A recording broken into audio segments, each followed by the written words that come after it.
You are here considering some problem with stress, anxiety, or depression. Maybe you're stuck, even paralyzed with fear, overwhelmed, anxious, or obsessing about decisions. Maybe those concerns are intruding into your sleep with your mind racing, or you're unable to stop it at night. Alternatively, you may have given up, maybe sleeping all the time just to avoid life.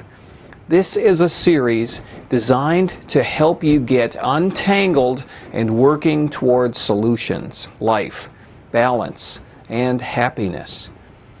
Stress or anxiety and depression almost invariably go together, so I'm considering them together here. In our review, let's keep three big themes in mind. First, it's important to look for potential causes of stress, anxiety, or depression so we can get some sense of what to work on. Secondly, develop skills in stress, anxiety, and depression management per se. Third, utilize people close to us to help us sort out things by helping us see ourselves more clearly. All of us are limited in our ability to really see ourselves, especially when we're stressed, anxious, or depressed. I'll be giving you some ideas about what's most likely contributing to your stress, anxiety, or depression, with opportunities then for discussion and reflection on these contributing factors, what to do about them, and other future directions.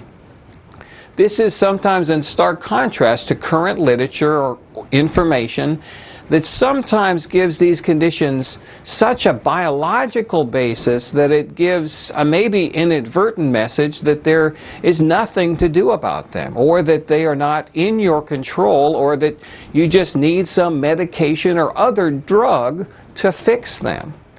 I believe in hitting problems aggressively and in as many different ways as possible, since I know that one approach will not work for everyone, and we will need to be ready to try different approaches if we're not getting the results we would like. Since I work in acute care predominantly, I also realize how absolutely overwhelming things can be as we get started. I've found that one of the most reassuring things is to quickly develop some sort of reasonably thought out direction for where to start. A classic kind of where do I begin question.